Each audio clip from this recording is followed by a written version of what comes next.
Bonjour à tous, c'est Pyraxandre pour Technoid. Aujourd'hui, on va faire le comparatif avec le Oppo F1 Plus et l'iPhone 6S. Alors, ce qui est bien, c'est que les deux sont en rose, donc ça va pouvoir ressortir ma féminité. Si vous entendez des petits blancs ou des petits rires, c'est normal, ma copine est à côté, morte de rire. Ou alors, elle est agacée, au choix.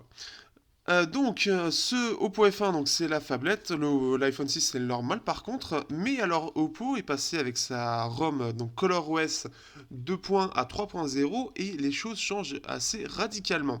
On a un espèce de retour en arrière et une espèce de, comment dire, je sais pas comment on peut appeler ça, mais ils ont décidé de faire comme Meizu, mais en plus poussé encore. Donc déjà, on va faire un petit tour du propriétaire avec les deux appareils.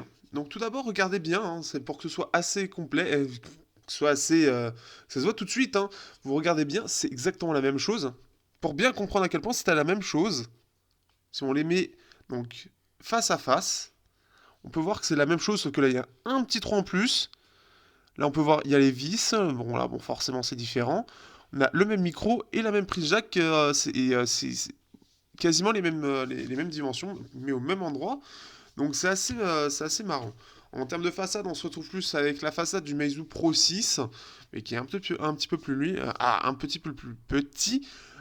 Mais sinon, c'est dans le même design, hein, on peut voir. C'est à peu près la même chose. C'est assez marrant. Ils ont vraiment voulu faire comme l'iPhone. Hein.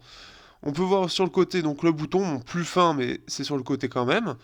Au-dessus, pareil, on n'a rien, sauf que là on a le micro ambiant. Au dos, on a droit à l'appareil photo. Alors là, ils ont décidé de faire plus poussé que Meizu, puisque, oui, c'est ça, Meizu, puisque cette fois-ci, l'appareil photo est au même endroit et dans le même design qu'Apple. C'est vraiment, là, ils ont décidé de se lâcher. Même le flash est exactement le même. Là, les mecs se sont dit, les mecs, on y va à fond, on se lâche. Ensuite, même au niveau des bandes, alors là, par contre, au niveau des bandes, on aura juste cette partie-là. Juste, on n'aura pas tout l'ensemble. Ils ont décidé d'enlever le truc qui le rend un peu plus moche sur l'iPhone. Donc ça, c'est plutôt cool.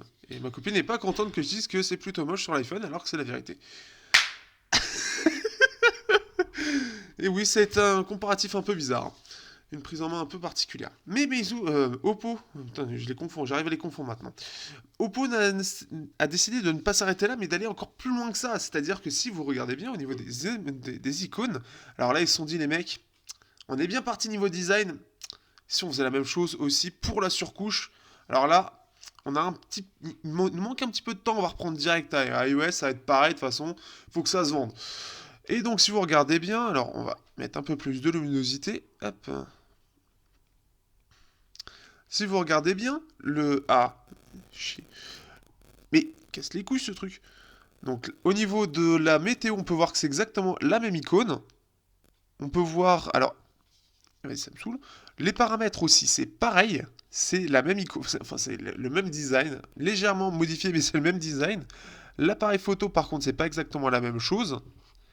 Photo, vous pouvez voir que c'est à peu près la même chose aussi, c'est cette rosace.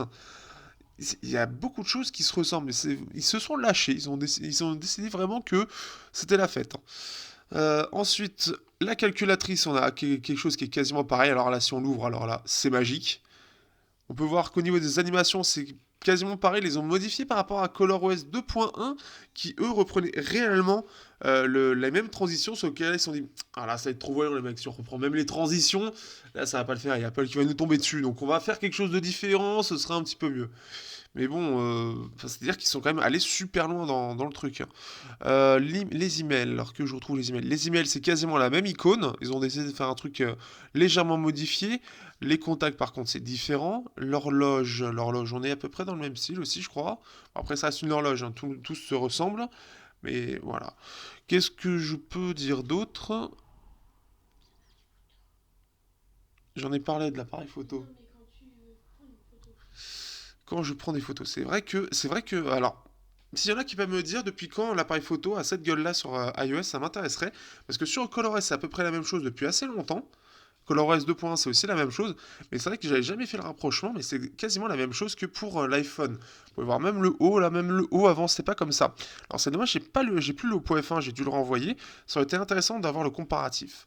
Ce qui fait qu'on peut voir le vidéo, là, délai, voilà, on a. C'est assez marrant. Oula, ralenti, le truc qui pète un câble. Mais ils ont décidé vraiment de faire la même chose. En fait, avant c'était à peu près comme ça, mais là ils ont décidé d'aller plus loin en fait sur le changement de mode. Ce qui fait qu'avant on avait des options là. En fait, ils ont décidé un peu de faire comme EMUI avec des parties ici, comme EMUI, donc comme iPhone, comme iOS. On a la rosace qui permet d'avoir quelques modes supplémentaires, là où ça va être des filtres. Alors, par contre, hop, ici. Donc là, ici, on a quelques modes supplémentaires, mais c'est assez marrant. Donc, ce qui fait qu'on a aussi les filtres colorés ici. Mais il faut aller les chercher un petit peu plus loin. Mais on a des petites choses ici. Mais c'est assez marrant. Ils ont vraiment décidé d'aller vraiment loin dans la copie. Et là où Meizu avait quand même ce côté un peu différent, là Oppo a décidé vraiment que c'était le jour où c'est le modèle. Allez, on va tester, on va voir si Apple va réagir. C'est assez impressionnant. Je sais pas pourquoi ils ont décidé de réagir comme ça, mais c'est-à-dire que le Oppo F1 est un Oppo qui reprend quelques petits trucs d'iOS et d'un iPhone. Mais on en reste très loin. Alors que là, c'est carrément les mecs qui se sont dit, bon, on n'a plus de designer, les mecs, on reprend un iPhone, on change deux trois trucs, ça va passer. Je comprends pas pourquoi ils sont allés aussi loin. Chose qu'on avait avant les Oppo ColorOS, on avait droit aussi à le fait de pouvoir descendre la barre ici, on avait les raccourcis ici. Là, il va falloir faire comme ça. Donc comme c'est comme EMUI et MIUI, ils reviennent en arrière alors que MIUI 8 va sortir. Oui, c'est chiant à dire. MIUI 8, putain. Et donc on a tous les raccourcis ici, alors qu'avant on les avait tous ici sur un même truc. Alors que les surcouches ont tendance à tout mettre sur un seul truc, alors eux ils ont décidé de faire deux trucs. Alors c'est peut-être pour reprendre le côté un peu plus le fait qu'on ait droit à ces deux trucs-là, même si c'est différent. Mais je sais pas. Mais c'est assez impressionnant. Pour la musique, je crois qu'il y avait aussi quelque chose. Il faut juste que je retrouve l'application, elle est là. Alors là, on n'a pas la même icône, mais on a cette même façon un peu de montrer les choses. Ah oui, hop. Là, on a quand même, on sent des similitudes, on sent l'inspiration. Ils ont fait des choses un petit peu différentes. Je pense il doit y avoir des choses ils peuvent pas trop toucher, ou alors ils doivent montrer que c'est un peu différent. Mais on sent clairement que l'inspiration, c'est vraiment iPhone. Et apparemment, d'ailleurs, ce système-là, d'après ce que m'a dit Lionel, donc d'Oppo Fan France, c'est ce qui leur réussirait le plus, puisque c'est comme ça que les ventes d'Oppo augmenteraient. Mais c'est assez impressionnant. Ah oui, il y a la date aussi. Alors, le calendrier, si vous regardez bien le calendrier, c'est exactement, mais vraiment exactement la même chose. Je suis pas sûr que ce soit la même typo, mais c'est quasiment la même. Il y a vraiment plein de choses comme ça, et comme ça, on dirait pas comme ça, mais ça va super loin. Ils ont même décidé d'aller dans les paramètres, hop, ici, si je veux bien aller, voilà. Dans les paramètres, alors, ici on y va. Alors que je vous montre, alors c'est un peu différent aussi, mais on a quand même pas mal de choses. Vous voyez, barre de notification, mode vacances, ne pas déranger, centre de contrôle, en fait, on a tout ici, sur un seul truc. Ensuite, en fait, ils ont essayé de reprendre un maximum de choses qui ressemblent à l'iPhone. C'est vraiment marrant, hein. Les mecs sont lâchés, ils sont clairement lâchés.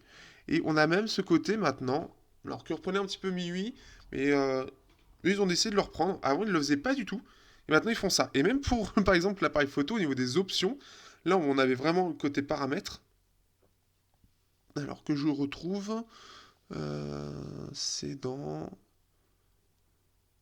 C'est bien parce que j'aime pas du tout, donc c'est chiant. Ah, FaceTime, non, c'est pas FaceTime. Photo et appareil photo. Appareil photo. Et on a ce côté très très très simpliste par rapport à avant. C'est-à-dire qu'avant, on pouvait même choisir, si vous voulez, donc en ralenti, si on voulait en les mégapixels et tout. Maintenant, on n'a plus ce choix-là. On n'a plus rien. On a à peu près le même style. Alors, ça change un petit peu. Il y avait dans batterie où ça se voyait beaucoup. Alors, batterie. C'est où ça encore? C'est là. Là. Là. Et on a à peu près ce même système, mode d'économie d'énergie. Alors là, on peut pas montrer les. C'est pas ici qu'on montre le pourcentage de batterie, mais sinon après on a ce côté un petit peu comme ça, où par exemple appli système, non ça va être dans matériel, non ça va être chiant. Voilà. Et en gros on va se retrouver après avec, c'est un petit peu différent, mais ça reprend un peu le système. Il manquerait plus que l'utilisation et en veille pour avoir le truc totalement. Mais ça n'a plus rien à voir Android. Ils ont vraiment tout changé tout changé. Ça, ils les ont un petit peu cachés pour ça pourrait même limite s'appeler général. Ça pourrait passer pour que ce soit encore plus iPhone. Euh, c'est vraiment impressionnant comme ils sont allés loin et plus loin que Meizu. Meizu, il y avait vraiment des similitudes et ça se sentait, surtout au niveau du design. Mais sur la surcouche, ils ont réussi à se différencier. Alors que là, Oppo fait le sens, enfin le chemin inverse, sachant que Flyme, donc de Meizu, a tendance à aller de plus en plus vers du côté Android, donc de se différencier, enfin de revenir plus à du Android plus que de l'iPhone. Oppo fait complètement le chemin inverse. Ils avaient quelque chose qui était assez différenciant, vraiment des choses particulières. Et ils ont décidé de faire exactement ce que fait Apple. Et c'en est presque très étonnant. Je sais même pas s'ils ont le droit d'aller aussi loin. C'est vraiment... C'est étrange. Je n'expliquais pas pourquoi ils ont décidé de prendre ce chemin-là et surtout d'aller aussi loin sur ce chemin. Je sais pas si ça va leur retomber sur la gueule, c'est possible, mais Oppo est pourtant, voilà, il savait se différencier et là, je suis assez étonné.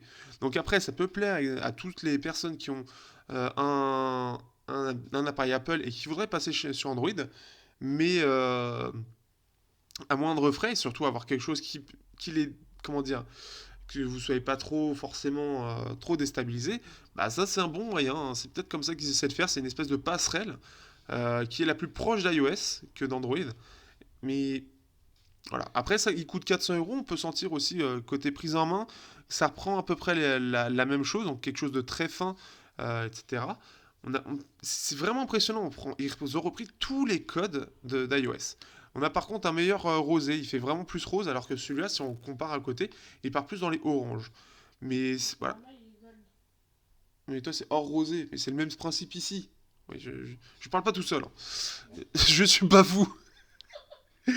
Alors, mais donc, alors est-ce qu'il y avait peut-être au niveau des messages? Je crois qu'il y avait aussi au niveau des messages, c'était un peu moins bien fait par contre. Je sais pas ce que je peux montrer. Ouais, non, je pourrais pas montrer. T'as fini de te foutre de ma gueule? Bon, voilà, comme ça. Donc, vous pouvez voir ici, bon, c'est à peu près le même principe, sauf que là, bon, c'est forcément que des messages. Mais là, par contre, c'est pas du tout la même chose. Ils ont gardé leur côté vert à eux, puisqu'il faut savoir que le logo de Oppo, c'est vert, mais ce vert-là, alors que là, on est sur quelque chose de plus vert pomme flashy, qui est un petit peu plus différent. Mais voilà, on reprend vraiment, bon, il nous manque ça, mais ils auraient pu le mettre, hein, ils auraient pu mettre ce côté suggestion, mais voilà. Donc on reprend en tout cas tous les codes. Je sais pas trop quoi dire, c'est particulier. En tout cas, rendez-vous pour le test d'ici quelques temps pour vous dire ce que j'en pense au-delà de la surcouche complètement pompée sur iOS. Voir est-ce que ça va pas leur causer du tort ou est-ce que ça va vraiment augmenter les ventes. On verra ça ensuite par la suite, ce qui va se passer pour Oppo par rapport à ça. Sur ce, à bientôt sur Technoid.